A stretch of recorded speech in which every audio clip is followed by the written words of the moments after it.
DC machine actually में क्या होती है, जब हम बात करते हैं कोई भी इलेक्ट्रोमैकेनिकल एनर्जी को एलिट्रेट करने वाला डिवाइस, वो डीसी मशीन है। अब ये बड़ी टर्म का क्या मतलब, जब आप इलेक्ट्रिसिटी किसी चीज में से पास करते हैं और वो इलेक्ट्रिसिटी मैकेनिकल एनर्जी में कन्वर्ट हो जाती है, ऐसे डिवाइस को अपन डीसी मशीन कहते हैं।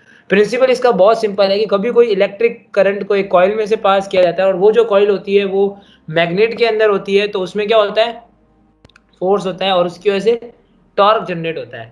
और वो जो टॉर्क जनरेट होता है उससे क्या होता है, वो कॉइल अंदर रोटेट करती है। टॉर्क मतलब क्या होता है कि भाई equal amount of force opposite direction में लगना कंडक्टर के, वो टॉर्क होता है।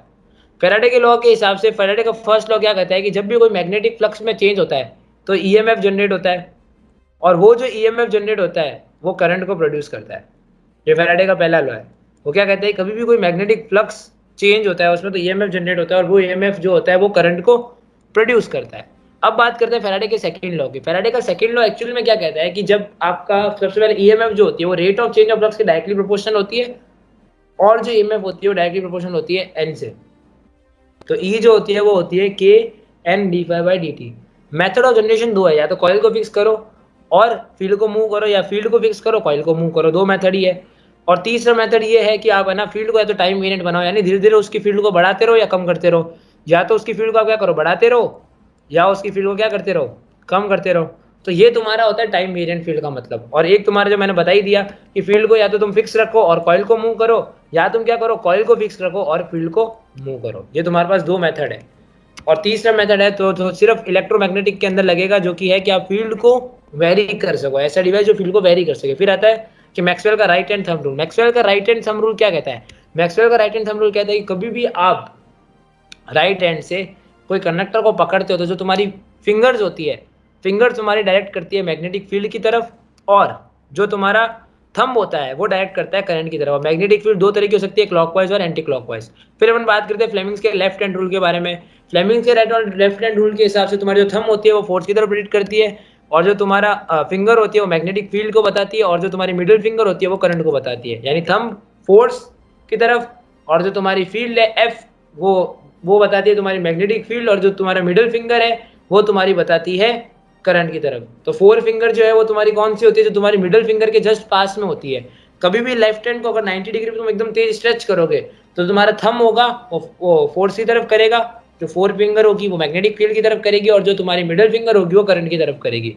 फिर अपन ने बात की कि भाई इलेक्ट्रिक कंडक्टर जो होता है मैग्नेट के, तो वो क्या होता है उसके अंदर अगर रख देंगे तो यहाँ पर तुम्हारा टॉर्क एक्ट होगा और ये रोटेट करने लग जाएगा। यहाँ पर तुम्हारी मैग्नेटिक फील्ड आपकी तरफ यानी आउटवर्ड डायरेक्शन में होगी, और यहाँ पर तुम्हारी इनवर्ड होगी। क्रॉस मतलब इनवर्ड, डॉट मतलब आउटवर्ड, और दोनों तरफ क्या होगा, फोर्स लगेगा। तो इससे क्या होगा, टॉर्क लगेगा और वो चीज रोटेट होना चालू हो जाएगी।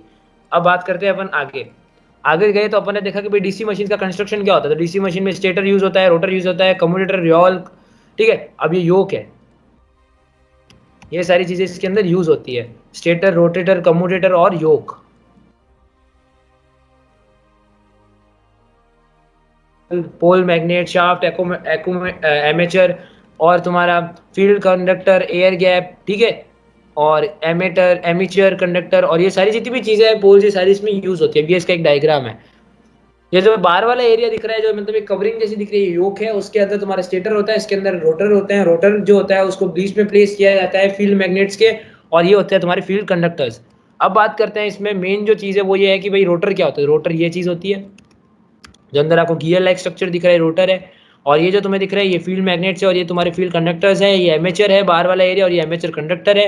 अंदर वाला तुम्हारा कम्यूटेटर है जो कन्वर्ट करता है एसी को डीसी में, डीसी को एसी में।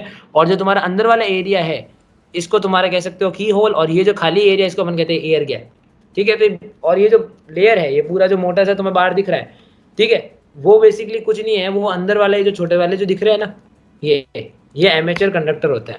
तो बस ये तुम्हारा काम खत्म हो गया। ये तुम्हारा रोटर है जो मैंने तुम्हें बता ही दिया, गियर लाइक स्ट्रक्चर है, ये ओनली रोटेटिंग पार्ट है। स्टेटर क्या काम करता है, कास्ट आयरन का बना होता है, मैकेनिकल स्ट्रेंथ देता है पोल्स को। फिर हम बात करते हैं योग की। तो योग क्या होता है कि आउटर मोस्ट कवरिंग होती है स्टेटर की। अब रोटेटर क्या होता है कि ये ओनली मूविंग पार्ट होता है पूरे मतलब डीसी मशीन में। इसमें एमेचर तुम्हारा फिक्स रहता है, और ये जो फिक्स होता है ये कहाँ पर होता है, शाफ्ट के ऊपर। सबसे पहले शाफ्ट होता है, उसके ऊपर रोटर फिक्स होता है, रोटर के ऊपर एमेचर फिक्स होता है, और उसके ऊपर एमेचर कंडक्टर फिक्स होता है। एयर गैप बेसिकली क्या होता है मैं तुम्हें बताई दी। एयर गैप बेसिकली तुम्हारा एक तो अवॉइड करता है लॉकिंग को, और एक रोल इलेक्ट्रिक पाथ देता है, हाई परमिएबल स्केल देता है, यानी पाथ देता है मैग्नेटिक फ्लक्स के लिए। की होल क्या होता है, ये सप्लाई को अवॉइड करता है एमेचर की शाफ्ट से, और शाफ्ट क्या होता है, आयरन स्टील वगैरह का बना हुआ होता है और एमेचर जिसके ऊपर रखा हुआ होता है। अब यहाँ पर फील्ड जो होती है, यहाँ जब अपन बात करते हैं इसकी, तो ये किसके ऊपर फिक्स होता है, बियरिंग के साथ फिक्स होता है, जो कि उसके रोटेशन में मदद करता है। तो शाफ्ट तुम्हारा आयरन या स्टील से बना हुआ होता है, जिसके ऊपर एमेचर लगा हुआ होता है, और वो फिक्स होता है बियरिंग के साथ स्टेटर पे। फिर आगे की अपन ने बात की एमेचर क्या होता है तुम्हारा, तो एमेचर कुछ नहीं होता है, हार्ड स्टील से बना हुआ होता है, सर्कुलर होता है और गियर लाइक स्ट्रक्चर होता है। इसमें क्रॉस सेक्शन जो होता है इसका, उसमें क्या होता है, तीत होते हैं और गियर लाइक स्ट्रक्चर्स होते हैं। तो एमेचर कंडक्टर तुम्हारा प्योर कॉपर का होता है। आर्मेचर सर्किटरी जो होती है उसके बारे में अपन बात करते हैं। अभी देखो कुछ नहीं होता, बहुत आसान है। हमारा आर्मेचर एक्चुअली में क्या होता है, हार्ड स्टील से बना हुआ होता है, सर्कुलर का स्ट्रक्चर होता है, और क्या होता है, गियर लाइक स्ट्रक्चर होता है। क्रॉस सेक्शन जो होता है उसके अंदर इसके तीत और गियर स्लॉट्स होते हैं। अब एमेचर कंडक्टर की बात करें तो उसमें प्योर प्योर कॉपर आता है, जिसके अंदर आर्मेचर सर्किटरी होती है, जो कि क्या करता है, एक तो लीकेज को कभी अलाउ नहीं करता, फ्लक्स के लीकेज को, और एडी करंट को रिड्यूस करता है। इसीलिए मैंने पिछली बार बताया था कि भाई तुम्हारा जो प्योर कॉपर होता है, लेमिनेटेड क्यों यूज किए जाते हैं, क्योंकि वो दो चीज़ों का बहुत इस्तेमाल करता है। पहला कि कभी भी वो लीकेज फ्लक्स को अलाउ नहीं करता, और दूसरा एडी करंट को उसमें से रिड्यूस करता है। कम्यूटेटर क्या होता है, कॉपर का बना हुआ होता है, शाफ्ट के ऊपर माउंट होता है और डायरेक्टली कनेक्टेड होता है एमेचर सर्किट से। डायरेक्टली कनेक्टेड होना मतलब बहुत बढ़िया चीज़ है, क्योंकि कंप्यूटर अगर कनेक्टेड होगा तभी तो वो क्या करेगा, एसी को डीसी वगैरह में कन्वर्ट करेगा। ठीक है, तो ये पहली इसमें पहली पॉइंट क्या है, कॉपर से बना हुआ है, शाफ्ट के ऊपर माउंटेड है, डायरेक्टली कनेक्टेड है एमेचर सर्किट या कॉइल से, और एसी को डीसी में कन्वर्ट करता है, और डीसी को एसी में कन्वर्ट करने का काम इसका कंप्यूटर का ही होता है। आगे चले हम बात करते हैं ब्रशेज। तो ब्रशेज तुम्हारा कार्बन से बना हुआ होता है और टच होता है कंप्यूटर से और फिक्स्ड होता है ब्रश के होल्डर पर। ठीक है, अब ब्रश का होल्डर होता है कि ब्रश ऐसे हवा में तो उड़ेंगे नहीं, तो उसको एक होल्डर में कनेक्टेड किया जाता है, कार्बन के होते हैं और कम्यूटेटर से टच किया जाता है। फिर आता है पोल।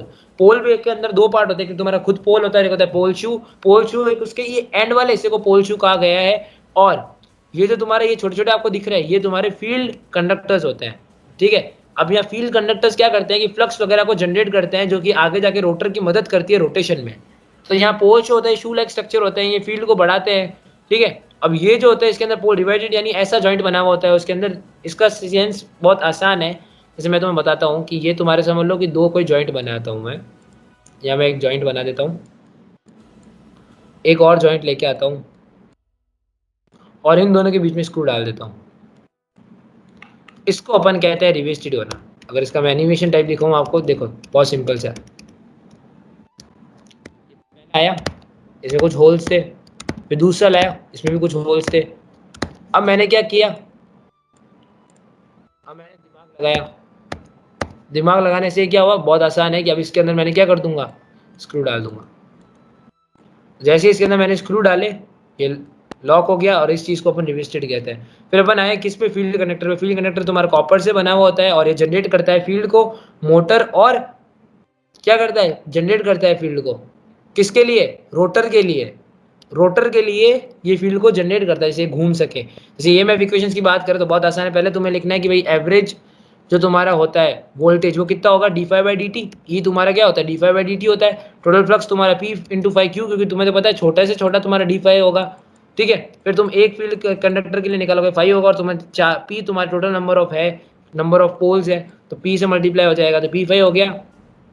टी की वैल्यू तुम्हारा 60/n है। अब तुम्हें पता है इसका फॉर्मूला क्या होता है, is equal to D phi by D T होता है। इसको तुम पी फाई बाई टी लिख सकते हो, और ये टी की जगह 60/n लिखोगे, तुम्हारा ये ऐसा कुछ बन जाएगा। अब इसमें एवरेज वैल्यू इसकी कैसे निकालोगे, तो जेड इंटू ए से मल्टीप्लाई करोगे, जिसमें जेड तुम्हारा क्या है, जेड है टोटल नंबर ऑफ कंडक्टर, और total number of armature conductor तुम्हारा ए, तो जेड बाई ए से मल्टीप्लाई कराओगे तो ये सारा आगे जाएगा, और एन जो होगा वो हो जाएगा एन अपॉन 60, और जो के होगा वो हो जाएगा के फाई एन ए, जो कि तुम्हारा के की वैल्यू होती है पी जेड अपॉन ए। यहाँ हमने बेसिकली इसको मिनिमाइज कर दिया जितना हो सके, क्योंकि ये ऐसे कांस्टेंट की तरह काम कर रहा है कि सारी चीज़ें कांस्टेंट रहेगी।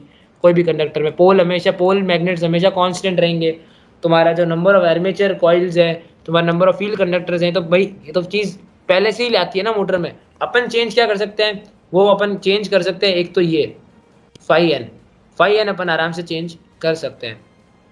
इससे अपन को ये पता लगेगा कि जो भी ईएमएफ होती है वो फाई एन पे डायरेक्टली प्रोपोर्शनल होती है, तो is equal to K phi N हो सकता है, तो is equal to phi omega हो सकता है। ओमेगा मतलब 2 पाई एफ होता है, पाई और यहाँ पर क्या होता है, एफ तुम्हारा 1 अपॉन टी होता है, तो ये 2 पाई एन बाई 60 हो जाएगा, क्योंकि टी की वैल्यू अपन यहाँ ऊपर से लेके आए, या टी की वैल्यू मैंने पहले बताई थी तुम्हें कितनी है, टी की वैल्यू तुम्हारी 60/n थी, तो यहाँ मैंने टी की वैल्यू पुट कर दी है, तो ये आगे गया। ईबी की वैल्यू तुम्हारी आ गई PZ5N/60A, जो तुम्हारी बैक ईएमएफ होती है, जो कि क्या करती है, अपोज करती है किसको, सप्लाई वोल्टेज को।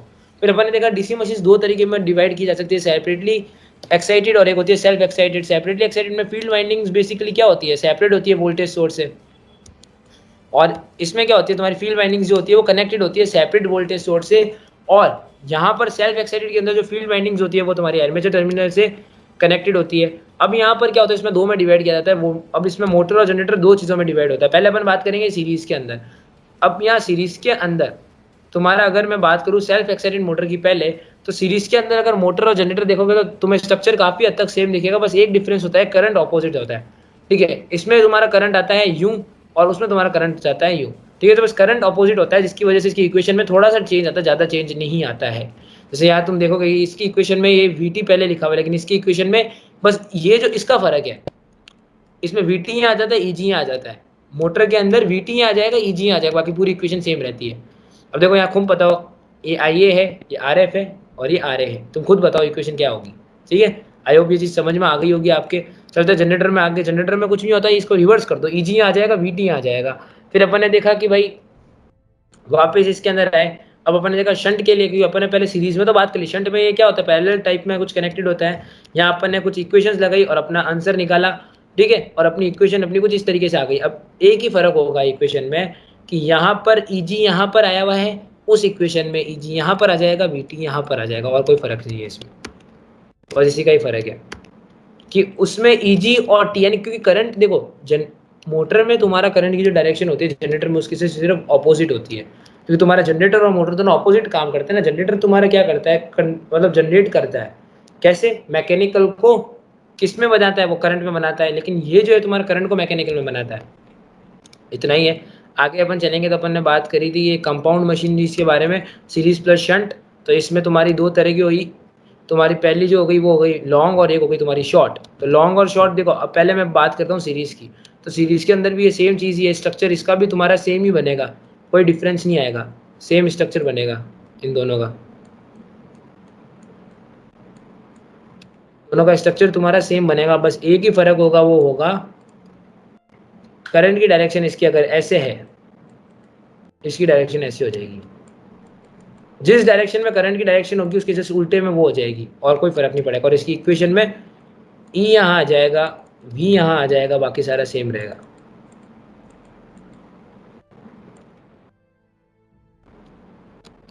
बस उल्टा होता है और कोई दिक्कत नहीं है। कंपाउंड मशीनरी जब अपन सीरीज और शंट को मिक्स करते हैं तो बनते हैं, उसमें लॉन्ग और शॉर्ट दो तरह की होती है। ठीक है, उसके अंदर मोटर और जनरेटर दो में डिवाइडेड होती है। मोटर के अंदर सेम चीज़ होगी, बस शंट यहाँ पर एक इसके साथ और कनेक्टेड हो जाएगा। तो बस तुम्हारी टोटल इक्वेशन ये आ गई, बस इसका सेम टू सेम वही होगा, बस उसमें करंट की डायरेक्शन उल्टी हो जाएगी, और यहाँ इक्वेशन में EG यहाँ आ जाएगा, VT वहाँ चला जाएगा, बस यही डिफरेंस है। इसी में भी यही चीज़ है। ठीक है, सेम चीज़ है। इसके अंदर बस एक चीज़ क्या हो रही है कि भाई ये इसके साथ नहीं करके इसको ऊपर कनेक्ट कर दिया सीरीज में, तो ये उसके ऊपर कनेक्ट कर देंगे, तो बस सेम चीज़ ही रहेगी, इक्वेशन फिर भी सेम रहेगी, लेकिन बस EG और VT का फर्क रहेगा। ये शॉर्ट में कनेक्शन होता है, और ऐसे टाइप के कनेक्शन को अपन लॉन्ग कनेक्शन कहते हैं। ये मेरे हिसाब से क्लियर। अब अपन चलते हैं AC में। AC में तुम्हारी कोई भी मशीन को दो on the basis of current और एक द बेसिस ऑफ ऑपरेशन, दो में डिवाइडेड होता है। करंट के बेसिस पे सिंगल फेज AC और थ्री फेज AC होता है, जिसमें एक में तो तुम्हारा कोई पावर वायर होता है, और एक तुम्हारा फेज वायर होता है, और एक तुम्हारा न्यूट्रल वायर होता है सिंगल में।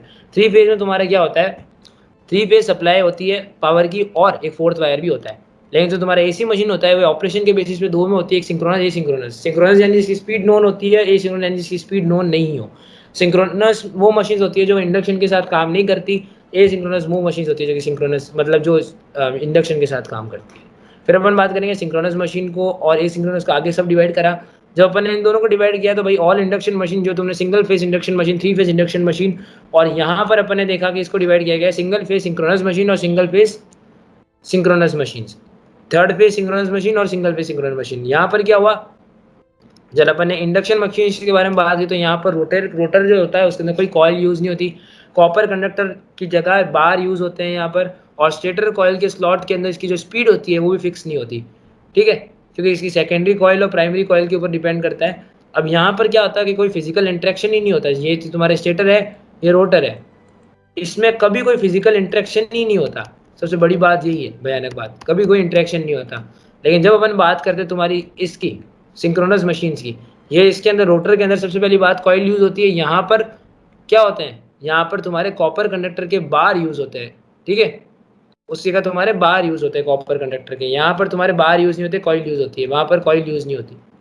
यहाँ पर तुम्हारी स्पीड फिक्स रहती है, सिंक्रोनस के अंदर तुम्हारी स्पीड कैसी रहती है, फिक्स रहती है। लेकिन जो तुम्हारे ए सिंक्रोनस है उसके अंदर कभी स्पीड फिक्स नहीं रहती। सिंक्रोनस के अंदर कोई फिजिकल कांटेक्ट होता है रोटर और स्टेटर के बीच में, वेयर एज सिंक्रोनस के अंदर कोई कांटेक्ट नहीं होता है, ये सिंक्रोनस में कांटेक्ट होता है। यानी कुल मिला के सिंक्रोनस थोड़ा ऑर्गेनाइज चलता है, ये सिंक्रोनस थोड़ा अनऑर्गेनाइज चलता है। अब बात करते हैं रोटर की। रोटर बेसिकली एक स्पेसिफिक पार्ट होता है कोई भी मोटर का, रोटर इंपॉर्टेंट होता है जिसके ऊपर एर्मेचर लगा हुआ होता है और एक कॉपर सा बना हुआ होता है, ठीक है। अब रोटर जो होता है दो में डिवाइड होता है, एक स्क्वेरल गेज और एक फेस बाउंड। स्क्वेरल गेज यानी कॉपर बार यूज होते हैं स्लॉट के अंदर रोटर के, इसके अंदर रोटेटिंग कंडक्टर यूज होता है रोटेटर स्लॉट में। इसमें दो रिंग्स है ना, शॉर्ट सर्किट होती है एंड रिंग के द्वारा। इसके अंदर एक एंड पे स्लिप रिंग रखी हुई होती है, इसमें कोई स्लिप रिंग यूज नहीं होती। इसका स्ट्रक्चर कुछ इस तरीके से होता है।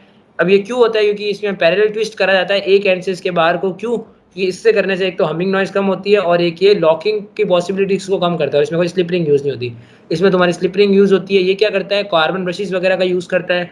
और वो क्या करते हैं, इंड्यूस करंट को कलेक्ट कर लेते हैं। रियोस्टेट जो होता है वो क्या करने के लिए काम आता है, हाई इनिशियल टॉर्क देने के लिए रियोस्टेट तुम्हारा काम आता है। और नॉर्मल रनिंग कंडीशन के ऊपर जैसे ही मतलब तुम्हारे ब्रश लिफ्ट अप होते हैं, ये क्यों होता है ब्रश यहाँ पर नॉर्मल रनिंग कंडीशंस पे, क्योंकि यहाँ लिफ्ट अप होने पे पहला तो फ्रिक्शन लॉस कम होता है, दूसरा तुम्हारा वियर एंड टियर लॉस कम होता है। वियर एंड टियर लॉस के अंदर वो लॉसेज आते हैं जो तुम्हारे कार्बन ब्रशेस की वजह से होता है, फ्रिक्शन के अंदर जो उसकी वजह से होता है। ये तुम्हारा एक सिंपल डायग्राम है स्टेटर का, जो किस तरीके से स्टार टाइप में थोड़ा दिखता है ये।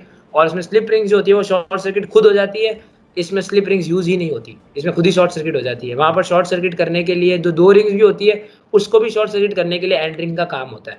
आगे अपन बात करते हैं जनरेशन और रोटेटिंग मैग्नेटिक फील्ड कैसे होती है। स्टेटर को थ्री फेज एसी देते हैं, स्टेटर से स्टेटर कंडक्टर में जाता है, वहां पर फ्लक्स प्रोड्यूस होता है अलग अलग एंगल पे। पहला तुम्हारा 5m sin थीटा, दूसरा होता है 5m sin omega T minus 120, और दूसरा तुम्हारा होता है फिर 5/3 जो कि होता है 5m sin omega T plus 120। अलग अलग फेज डिफरेंस के हिसाब से ये ऐसी वेव्स बनती है। और यहाँ पर अपन ने देखा कि ओमेगा टी की वैल्यू जितनी जितनी अलग अलग रखेंगे उस हिसाब से 5 1 5 2 5 3 की अलग वैल्यू आएगी। तो यहाँ रख दी अपन ने, तो इसका अपन ने रिजल्टेंट के फॉर्मूले में रखी। रिजल्टेंट क्योंकि वेक्टर क्वांटिटीज है तो अपन ने यहाँ पुट करा। देखो यहाँ पर जीरो क्यों है, पहले में क्योंकि यहाँ पर साइन जीरो की वैल्यू जीरो ही होती है। दूसरे में तुम्हारा साइन ओमेगा टी -120 था, माइनस बार आ जाएगा अंदर, साइन पाई -60 हो जाएगा जिसकी वैल्यू √3/2 होती है। सिमिलरली ऊपर हुआ लेकिन यहाँ प्लस था तो यहाँ प्लस में √3/2 आ गया। फिर अपने रिजल्टेंट के फॉर्मूले के अंदर ये सारी वैल्यूज को पुट करा तो अपना आंसर आ गया 3/2 5m। अब इसमें ध्यान रखना कि ओमेगा की अलग अलग वैल्यूज पे अपन को अलग अलग रिजल्टेंट मिलेगा। फिर अपन ने देखा कि भाई रोटर जो अपन यूज कर रहे हैं रोटेशन में, उसमें स्टेटर यूज हो रहा है जो कि 3 फेज का है। अब यहाँ पर फ्लक्स जनरेट होता है रोटेटिंग स्टेटर की वजह से, कुछ नहीं होता। जब भी अपन 3 फेज करंट पास करते हैं स्टेटर में फ्लक्स जनरेट होता है और उससे क्या होता है, सिंक्रोनस स्पीड पे वो लोग घूमने लग जाता है रोटर, एक मतलब नॉन स्पीड पे घूमता है। अब वहां पर जो स्लिप स्पीड है यानी जो तुम्हारी स्पीड है, ठीक है, वो तुम्हारी कैसे पता लगती है, synchronous speed minus rotator speed upon synchronous speed. ये फॉर्मूले से तुम्हें स्लिप के बारे में पता लगता है। फिर यहाँ होता क्या है बेसिकली, अब इसकी वर्किंग टाइप है। क्या होता है कि जैसे ही रोटेटिंग फ्लक्स होता है वो लिंक करता है स्टेशनरी रोटेटर से। और फैराडे के लॉ के हिसाब से हमको पता है जब भी मैग्नेटिक फ्लक्स कोई भी कॉइल के साथ लिंक करता है तो उसमें क्या होता है, ईएमएफ जनरेट होता है। तो रोटर कंडक्टर के अक्रॉस ईएमएफ जनरेट होता है और वो रोटर कंडक्टर क्या होता है फिर शॉर्ट सर्किट होता है, जिसकी वजह से क्या होता है उसके अंदर करंट फ्लो होने लग जाता है। लेंज लॉ के हिसाब से उसको अपोज करता है, जिसके अंदर वो करंट प्रोड्यूस हुआ है वो उसी डायरेक्शन में क्या करता है उसको अपोज करने लग जाता है। रोटेटिंग मैग्नेटिक फील्ड को क्या करता है, उसके अंदर जो करंट प्रोड्यूस होता है उसकी डायरेक्शन में वो अपोज करता है और उसकी वजह से वो घूमने लग जाता है। टॉर्क स्लिप कैरेक्टरिस्टिक क्या होता है, कुछ भी नहीं, टॉर्क को डायरेक्टली प्रोपोर्शनल बताते हैं फील्ड करंट से। मतलब जो फ्लक्स उसके अंदर प्रोड्यूस हो रहा है उससे डायरेक्टली प्रोपोर्शनल होता है। टॉर्क जो होता है फाई यानी कॉस थीटा से डायरेक्टली प्रोपोर्शनल होता है। और टॉर्क जो होता है वो नंबर ऑफ करंट से, और टॉर्क जो है वो ई से भी क्या होता है, प्रोपोर्शनल होता है। तो तुम्हारा इसको कैसे लिखेंगे अपन कि भाई पहले टॉर्क किससे प्रोपोर्शनल होता है, फ्लक्स करंट से। फिर जो टॉर्क होता है वो एंगल जो कि रोटेटिंग ईएमएफ वो रोटेटिंग करंट के बीच में होता है और करंट से, और वो किससे प्रोपोर्शनल होता है, ईएमएफ से। तो ये तुम्हारी टॉर्क की इक्वेशन ऐसी आ जाएगी। जेड का ऐसा है कि भाई तुम्हारा इंपीडेंस होता है, इंपीडेंस जैसे मतलब रेजिस्टेंस होता है वैसे एसी के अंदर इंपीडेंस होता है जो कि हिंड्रेंस आता है, ठीक है। तो वो क्या होता है आर स्क्वायर प्लस एक्सएल का स्क्वायर। अब अपन को फॉर्मूला पता है, इज इक्वल टू क्या होता है वी बाय आर। अब इस केस में क्या होगा, अगर अपन एसी की बात करें तो वी की जगह ईएमएफ लिखेंगे और आर की जगह जेड लिखेंगे। जेड की आपको फॉर्मूला पता है, जो ऊपर लिखा हुआ वही लिखना है सेम टू सेम। अब टॉर्क की, अब इसका जो अपना आंसर आएगा ना, इसको अपन ऊपर टॉर्क की इक्वेशन में लिख देंगे। जो अपना टॉर्क का आंसर आया इसके अंदर, जैसे ही अपन इसके अंदर ये रखेंगे तो अपना कुछ इस तरीके से दिखने लग जाएगा। तो ये के स्क्वायर आर अपॉन ये ऐसे दिखने लग जाएगा रनिंग कंडीशन के अंदर। अभी ये एक बार तो टॉर्क आ चुका है लेकिन ये स्टेशनरी में रनिंग होगा तो क्या होगा, ई की वैल्यू एस ई वन हो जाएगी और जो तुम्हारी एक्सेल की वैल्यू है वो एस एक्सेल हो जाएगी, यानी अब वो कोई स्पीड से रन करने लगेगी ना। तो एक तो हो जाएगा तुम्हारे पहले की एक्स एस ई ए ई1, और एक तुम्हारा एक्सेल जो होगा वो हो जाएगा एस एक्सेल। अब ये टॉर्क की तुम्हारी ऐसी इक्वेशन आ जाएगी। रिलेशन क्या होता है बीटा, और ये बहुत इंपॉर्टेंट है, कुछ भी नहीं है। देखो एक तरफ से तुम्हारा आई बी आ रहा है, एक तरफ से तुम्हारा आई ई आ रहा है, ठीक है, एक तरफ से तुम्हारा आई सी आ रहा है। अब कुछ भी नहीं करना, तुम्हें पता है कि आई जो है वो आई बी प्लस आई सी का इसको मतलब सम है। अल्फा की वैल्यू क्या होगी, अल्फा की वैल्यू आएगी सी अपॉन ई, बी की वैल्यू आएगी सी अपॉन ई, बी से बी याद रखो, अल्फा से ई याद रखो। तो अल्फा है तो क्या है आई सी अपॉन ई, बीटा है तो आई सी अपॉन आई बी। अब इस फॉर्मूले में क्या करोगे, सबको आई से डिवाइड कर देंगे, जैसे आई से सबको डिवाइड करेंगे ये 1 हो जाएगा, ये सारा ऐसा बन जाएगा। अब देखो क्या सीन है, अब आई ई की जगह तुम क्या करोगे, आई सी प्लस आई बी कर दो। और ये तो अपन को पता ही है कि अल्फा होता है, तो यहाँ अल्फा की वैल्यू रख देंगे, फिर ये आगे गया, अब इसको यहाँ भेज दिया तो ये ऐसा होगा, इसको रेसिप्रोकल कर देंगे। रेसिप्रोकल करने से आई सी अपॉन आई बी तुम्हारा क्या हो जाएगा, ये तुम्हारा बीटा हो जाएगा, और ये तुम्हारा 1 हो जाएगा। तो ये ऐसा दिखने लग गया, जैसे बीटा की वैल्यू कैलकुलेट कर ली और ये तुम्हारा चैप्टर ओवर हो गया।